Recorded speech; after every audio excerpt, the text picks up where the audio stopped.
votre chaîne de transformation. Vos rejets, vos inquiétudes, vos angoisses ainsi que vos stress, nous les transformons en un moment de bonheur pour que le Seigneur Jésus-Christ soit glorifié dans votre vie. Mbote mingi na bino paso bandeko balandi ya magazine Congo Mon Avenir ndenge tolobaka pe tokontinue kolobaki Congo Mon Avenir ezali magazine ekombataka baantivaleur nde tolaka mboka etambola malamu te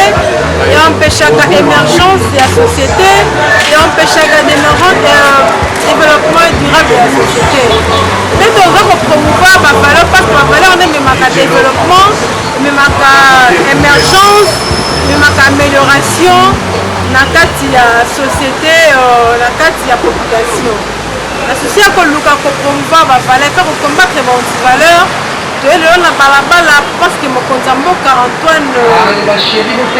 Félix Tshisekedi Tshilombo alobaki que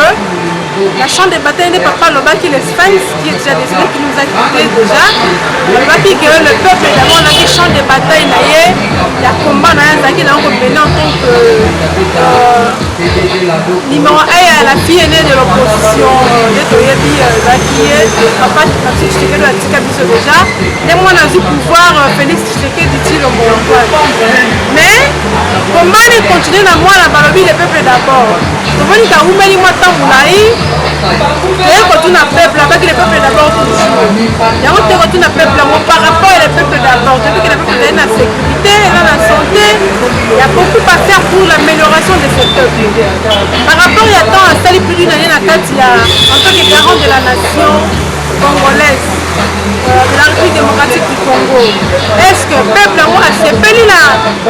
na seki oyo alingaki par rapport à mon mboka, est-ce que le résultat escompté parce que bandi komona ngoto bamoni pe le côté ya ngoto type population baloba tomoni wana nzela na kati ya boutique nozoteka otengi na kombo nini oza congolais po ezali émission les cris du peuple congolais mokonzi ya mboka oyebi ete oyo amoye mbalo Antoine Félix Tshisekedi Tshilombo oyo abaki champ de bataille na ye premièrement ezali le peuple d'abord aleki na 100 jours parce que tobi kete baévaluaka mandat ya mokonzi ya mboka ezali le garant de la nation après 100 jours déjà eleki ebele est ce que nini asali esepeli so en tant que peuple congolais mpona ngai namoni na 100 jours oyo abaki 100 jours mpona moi asali omo te elali bosoto tobanino tobana nani na so moto oyo ya nini ya Macavec elongo esami te dernièrement tokaki babuki kutu nini banzala nyonso wana alongoli yango elongo esalima te eyebi kaki oyo ya nini ya pompage mais pompage kuna bato ebele bakende na ndeko oyo bautaka boye ntango baoya mais bato so ala muka 4 heures po aya mosala mais bariske ezali sanjo mwana alobaki elongo toomona esalima te mais ye aovoyage kaka ye aovoyage kaka bambongo ebimabima mais elongo mona mboka esalima te bampiaka nde toza kotala bampiaka fort nde tokanga bonina boye penanesa mwasi na bana enana elongo te nde depuis na bana depuis tongo ntina mona wateka te sikoyo elongo non nana mbezoa boye somina mbongo na deki moyeti kuna oloba te naofuta ndako lebelebele mpo na ye naomona te aza président na biso sekilani tofote monana mais pour le moment mpo na ngai naomona te afele elongo mona mais bato mingi babi libala Félix Tshisekedi azali na baide bien mpona développement ya Congo mais babi mariage na ye na FCC ekambami na le président sortant Joseph Kabila nde ezoboma vision ya chef de l'état lobine bon mpona wana bango mibale batala nanu oyebaki abomba ye mais kobomba kobomba wabomba ya me tomonaki ye osala mosala te mais oyo azobomba nde ye moto aosala mosala azobomba nde moto aosala mosala na ye moko totiki abaki abenge soki tozala awa na martyre elongo esalimaki te toyoka elekaleke mais elongo esalami te seke makambo ebelebelebele ye akosalango na nini so na bruxelles kuna mais awa elongo esalami te sikoyo toloba nini oyo baza kuna na poto baza awa te biso toza awa tosusi elongo esalema te olingi basani po sepela en tant que population congolaise. Mais il faut que mon acquérement tolela nete po la olela ale lokoti fala futu la ndako na lobaki on déjà fala futu la ndako mwana fala futu mo mwana place ba be déjà mwana omona ah bo kutu moya lo ba kutu te molili kutu mai dès que souffrir na mai la commune à Kasavubu c'est 3 jours mais à quitter pour la route koloba te tu vas depuis et depuis ton tisco pour les actes pour la rave mai à mini zate mais à bon ça alors à bon mané libala ba mi balé on a ba mi balana ye ami s'est retiré à comme président qui donc le président ata so loi ya ye ko ba loi oya zo sala la loi ya ye te ya mo ya na banana ba ina ebe mo si na ye mo na ba mo ba ina ye mobali na ye te parce ekambami na FCC ekambami na Joseph Kabila IDPS na FCC na to ba ke FCC mo to ba kam o te wi ke jani mo to kam ko ya lobi kuna na agi na alobi kuna jani na mo a répondre c'est que ba mo to ba na nini ana pouvoir ko le cahier o to lo bani. Merci beaucoup papa. Vous avez qui les cris du peuple. Merci beaucoup. Voilà. Aux Congolais mokonzi mboka alobaki na investiture na ye champ de bataille na ezali le peuple d'abord déjà kutu nesome aloba papa Félix alobaka yango le fin alobaka ke le peuple d'abord priorité ezali peuple congolais asepela pourquoi potama congolais yango relève wana mpe Antoine Félix Tshilombo mwana na ye oyo akomi président après liyo papa na ye alobi mpe ke le peuple d'abord mais ça sali mwa temps molai yo okonstate nini ya malamu en tant que peuple congolais. Constant Nassali président akoti lelo bandi nanu liboso na est mpona époque ya mobutu na 3e république soki Zaïre efandaka bien est ezalaka malamu soki est ezalaki malamu ntango Félix akotaki lelo tonga tosepela Kongo motu soki tozosepela te parce que il faut bitumba nanu ya este esimba puisque yango nde eza à la base ya mboka na biso yango wana akoki komarche mbangu te asilisa este atala social atala banzela atala babiloko nyonso eza impossible mpona inane mboka époque ya 3e soki tozalaki premier tozalaki bien par rapport ya este ezalaki guerre ezalaki te yango wana tozalaki bien mais ntango président Félix ayebi kuta nyonso échec este ezalaki déjà na bavante de rébellion oyo déjà elonanaki misisa eza ya makasi mpe ezalaki makasi soki lelo oyo peuple congolais azolobaki déjà Félix asayebi te azomibosa parce ayebi te ayebi mboka oyo te puisque soki ayebi mboka oyo akotala nanu este mpona kosilisa nanu social il faut abunda nanu este wana lelo oyo este ekomi kokoma kimia espoir ekomi koya mpona nini espoir ekomi koya parce que déjà baforce ya barebele wana tout eza déjà néati etikali kaka mwa biloko mike mpe ekosila nango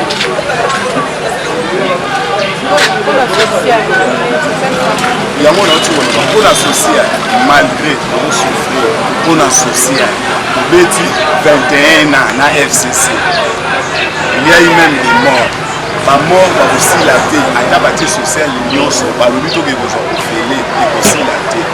bazolandela eloko moko j'espère lokola guerre ya est ekomi vers la fin bakolanse social tokosetola tokozala na espoir tokolia mpe tokobaye yango tosala lokola bapaster azalaki nanu payen aluki mbeto azolala libanda na etoko me ntango azwi mbeto akomi su kobwaka mbeto wana akomi lisusu po asala jeune priere akomi kotya libumu na se akomi kobaye na musa monene akomi kobaye na biloko or auparavant alelaka nzala ntango ayekute nango apiki biso te biso mpe toa na espoir tokokutana nango mpe kaka ane oyo tokolia bien tokolia Vini pour la branche à l'écrit du peuple, du peuple. alobi na félicité yango nde baosala mosala na bango malamu tosenga vraiment bakende liboso bapanzana te mokili mobimba nde baninga baza na Asie na Océanie na Amérique na Europe même na Afrique awawa et surtout ndenge bandi na kati ya RDC awawa précisement na capitale na Kinshasa tosouhaite kaka ba bonne chance bakende liboso. Merci beaucoup. Oui. Président Félix Antoine Tshilombo Sali pour une année a battu le peuple d'abord. Là, Dali penche le prix du peuple. Ça veut dire que le peuple social, il y a peuple Dali priorité par rapport à il y a République démocratique du Congo. Par rapport au Néga Lobaki, comme il y a un petit comme un fils. Alors, on y a fait c'est Félix Antoine du peuple congolais. En tout cas, on a un peu époustouflé. Président Félix aza na makila ya opposition d'accord na ye abotami na opposition akoli na opposition akinwa amwana poto mwana poto toyebi aza bato bafungwama okende gauche droite na ye te. Ce qui est très époustouflant doka le peuple d'abord aretiraki signature alobi ke no en tout cas base nde tozoyoka base donc peuple wana tokokufaka mpona bango na koyoka mosusu te neti peuple balobi boye wana nde base ndenge wana nde na kolanda base yango elobi epie soit eza base epie pouvoir le peuple d'abord en tout cas toomona nde donc batie nde sikoyo peuple wana na kati ya souffrance moko très ancré. Donc mokonzi ya mboka chose étonnante na nini mwa résolution eti kobima na kati wana peuple d'abord wana batosala ya parti na bango ya UDPS bake babimisi mwa résolution wana balobi ke no en tout cas biso toza na posa en tout cas mariage na FCC il faut ekatama alobi ke non en tout cas mpona mariage FCC na kokata yango te toza na posa Vital Kamerhe alongwa pembeni na yo aboyi bo tozo comprendre te au juste se prononcaki ke ye donc on a 2023 akozala candidat yango banani nde bakosoutenir ye parce que yebi parti oyo bakosoutenir ye base wana ayoki base te résolution epie donc parti na ye aboyi yango nayebi te soki azolanda effectivement nani au juste. En ce qui concerne toujours problème à peuple d'abord. Le peuple d'abord, yo moko moni elango papa azalaki toyokaki ke nous en tout cas ye azalaki très formé par papa azola na idéologie ya papa. Mais papa jour ata moko te afandaka na benemi na ye basololi ve ndenge nini alingaka mokolo ata moko te ke no basanga na benemi wana. Le même ennemi donc baokana na papa na yo te. Et puis même bato nde bosangana na bango oui que non mariage donc ya biso kokata na bango te tozo comprendre te vraiment jusqu'à présent. En tout cas maman, nous sommes vraiment trop déçus par notre président. Voilà qui proposer boy président, monsieur le président que j'aime bien, mais il commence vraiment à décevoir. On dit qu'on proposer monsieur le président de la République. Pourquoi ozolinga koyoka biso te oyebi yo moko galère ya population ndenge ezozala bazwi bazofuta obe mutu un fonctionnaire de l'état azofuta mobe par exemple 150 000 francs 150 000 francs wana monsieur le président yo moko oyebi souffrance ya peuple azobe na 3 bana akofaire scolariser bana wana comment akofutela ndako ndenge nini aokangisa garantie quand kofuta mai courant mwana moko mwa opération ya appendicite bakeye na ye eno baopere na hôpital nini okende babike no opere nano mwana na ngai après so nazwi moko na pie nani quel hôpital bakoaccepte ndenge wana ozomona tokocontinue kaka souffrance si souffrance pourquoi vraiment yo vraiment ozondima keno biso tosouffrir en même temps yo yebi souffrance nyonso tout ya bapopulation moto akoki kolobela eloko te parce que tu étais à l'opposition bano défendre peuple wana okomi na pouvoir eloko moko te vraiment mokonzi ya mboka en tout cas mokonzi ya mboka na lobele na supplie vraiment mokonzi ya mboka. L'air est trop grave. Kabola na bato wana. So kabola na bango te. Banani ba ko soutenir yo na 2023 peuple yango siko osundoli biso. Olandika ka bango. Siko bango nde ba ko soutenir yo et puis yebake bato wana jamais ba ko accepter que non yo o gérer bango na 2023 impossible. Na même bato biso ba population tolingi sou bango te. En tout cas, je vous demande avec tous les respects, Mokouzamboka, se débarrasser de Batouana pour banger l'eau monter. Aux armées moko très puissance au monde, c'est la population. Ce que kaka Olandika nenge biso tozolo ba ici. Dissoudre pas le parlement wana. So dissoudre ngo en tout cas makambo tout ekozala bien. Pour défendre kaka don intérêt na yo non, oza ba langue na yo to yebi o bonne vie o koli bien, oza ba langue na loko nini eko timbisa yo awa. Non, dissoudre parlement wana. Longo la Vital Kamerhe pembeni na yo. Omona wapi mokonzi ya mboka Vital Kamerhe aza donc allié na yo. Chaque moutou a son règlement d'ordre intérieur na ye. Ye aza na INC, baza ndenge na bango. Yo aza na IDPS, boza ndenge na bino, na idéologie na bino. Mais comment expliquer boza balié yo zui siko moutou wana aza na idéologie na bango kuna yo tie donc na cabinet na yo azo gérer siko idéologie na bino ya parti nyonso pesa na boko na bino. Maintenant sikoyo nani nazo kene ko gérer idéologie na bango rien. Azo infiltré yo ya kosakana te. Mise pembeni na ye oza balie ozwi otie quelque part. Ezali l'émission Congo Modernité, mais spécialement totali les cris du peuple parce que mokonzi ya mboka alobaki le peuple d'abord. Tolingi toyeba sasa action nyonso eleka eza mwa mikolo ebele eza na partie action nde baévaluaka bilo ya mokonzi ya mboka alobaki le peuple d'abord. Premièrement est souvent congolais et par rapport ya tant oyo président biso actuel Antoine Félix Tshilombo azwaki bokonzi en tant que garant de la nation et République démocratique du Congo. Est-ce que eloko nini en tant que peuple c'était merci maman journaliste. Eloko ya liboso président de la République asepelisi ngai ezali mpona gratuité enseignement odike tozwi te ebele na kati ya mboka oyo eloko wana ekosalama te alobaki mpe asaleli yango donc eloko ya liboso na sepeli nango epuis na temps oyo azwi ya moke tomoni baréalisation ya makasi oyo peut-être na baprésident mosusu baleka na kati ya mboka na biso akozela meme mandat mobimba tomoni baroute bapont tout ça babiloko ebele oyo baréalisation ebele bien que ndenge yali wana moto nyonso aza moto akoki koloba likambo peut-être la biso na temps moko boye bien réparti mais esalami te mais dans l'ensemble baide na ye mpena makambo asa asali c'est bon na une année biloko wana eza mpena mpasi mingi na mboka na biso nde toyebeli na bapolisier na biso na lokuta bazalaka na yango biloko esi esalami vraiment en tout cas basigno moko fort eza mpena makasi par rapport oyo esalami coup de chapeau na mokonzi ya mboka ndelo mais oyo sikoyo bandeki kozela par gratuité enseignement tout une bonne chose mais oyo nini ti ezozela contre peuple congolais oyo nga naza kozela namonaki tout d'abord pays na biso ezalaki vraiment sur le plan extérieur parce que mboka na biso ezali tourné vers l'extérieur mboka na biso ezali beaucoup tourné vers l'extérieur towana bapotentialité ebele towana barichesse mais osenga bainvestisseur baya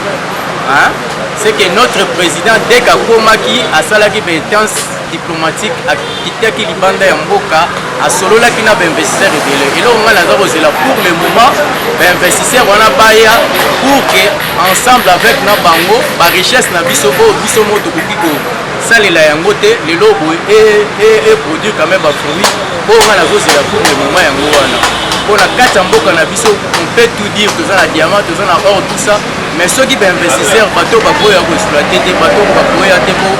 basala de sorte que peuple congolais a bénéficié nango so baye te vraiment nyonso tokolobelaka na ntina te donc eloko nga nazokozela baactivité oyo président asalaki na libanda pour que bainvestisseur baya awa vraiment soki lelo esalami ekozala esengomi mpona biso peuple.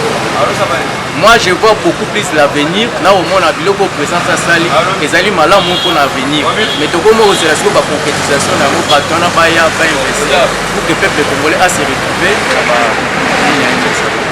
bato balobi biloko emati otunga mama lelo ekomi motu mpasi ya miyoza mobali eske yo constate ngo te mpona yo non soki na constate yango te nalobaki naza lokuta eza constat wana eza ya solo ke lelo na minute oyo na vie ekomi tellement difficile makambo ekomi mpe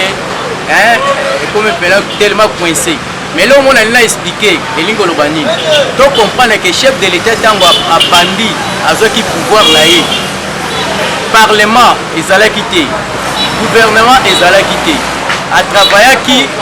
ntango alancé 100 jours nde tomonaki vraiment mosala oyo esalamaki coup de chapeau par exemple nasalaki azalaki kokenda alire mo oyo peuple congolais nyonso azalaki déjà na espoir ke makambo ya malamu ezolinga esalama mais du coup ntango toyei kobimisa gouvernement ebimi baparlement ebimi à ce moment là nde toyei kokonstate vraiment makambo ezomarché susu te bakopra jambe ebandaki bamakambo ebele oyo ezalaki eza bien te lelo na minute oyo je crois bien peuple congolais nyonso azocomprendre ke à partir ya coalition ntango bakomi koappliquer sikoyo banini bwa comment partager le pouvoir comment faire en sorte que coalition evanda mais bandeko na biso baeshuwaki bamona déjà alire présence aokende na yango soki aréalise biloko nyonso azali koloba ekozala mpena mpasi mingi mpona bango mpo pendant 18 ans bango basalaki eloko te eke soki président meki koréalise babiloko wana nyonso aréussir bango vraiment bazala totalement effacé c'est pour cela ntango bakotaki na kati ya ambiance bakoti na bagouvernement baparlement baye kotiela so bagouverneur awa makambo nyonso vraiment ekomi na ralenti moko ya makasi bakombe bani à part ça na minute nde tozali boye peuple congolais po toyebaka ke na mboka na biso towana une partie ya mboka na biso ezalaki vraiment entre les mains ya basaillant barebelle bato bazali kolinga koboma chaque chose et présent a investir kuna so makasi ataki bamoyen nasi moto nyonso ayebi ke lelo boye kosisa guerre na este oyo ezwaki plus de 20 ans kosisa ngo na ntango moke présent zwi ça coûte cher donc président a dépensé belé nasi ezali mpe na baimpact ebele na vie sociale économique na kati ya mboka outi eloko moko important makambo ya libala tâche okambami na mokonzi ya mboka nzambe Félix Tshilombo mariage na bango partenariat na bango na FCC mingi alobi mokonzi ya mboka akoki koatteindre baobjectif na ye te pour l'émergence ya république démocratique du Congo tant que baza ensemble na FCC moni yango ndenge nini en tout cas bato bazoloba bonga mpe na partage na même point de vue wana mpo na minute oyo ndenge ezali konde nauti koloba awa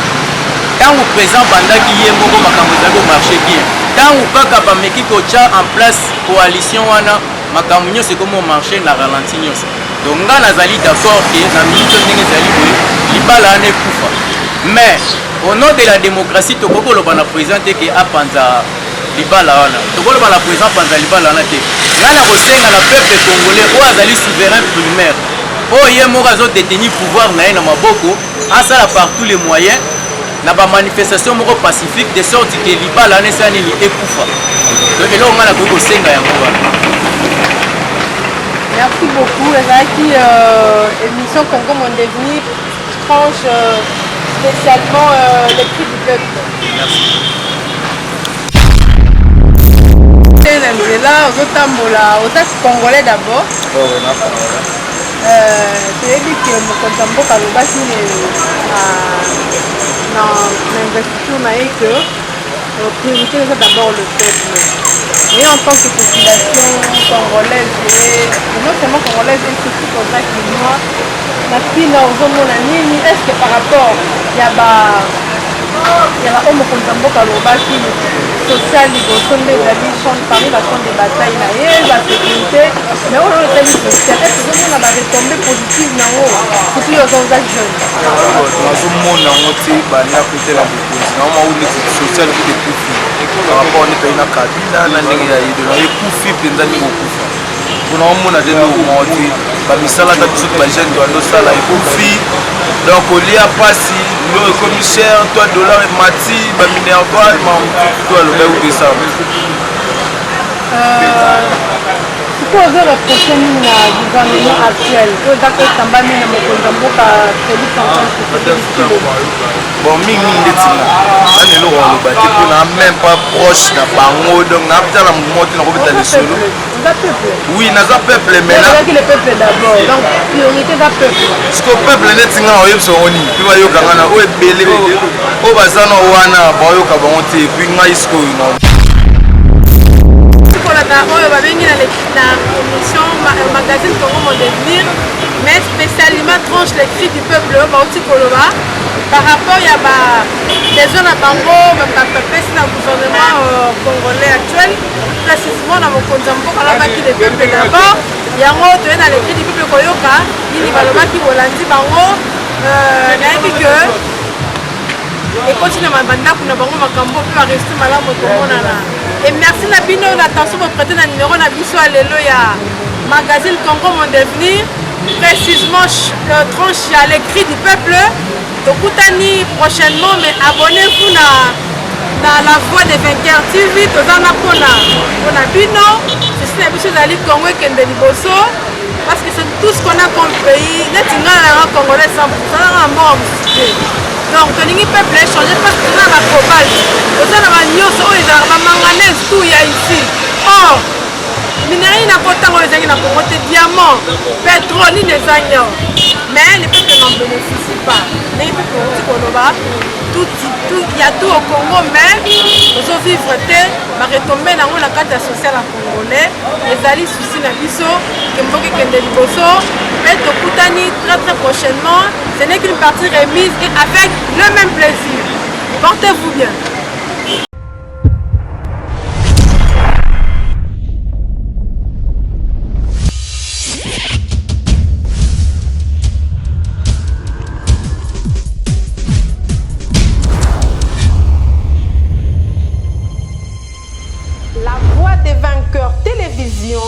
Votre chaîne de transformation,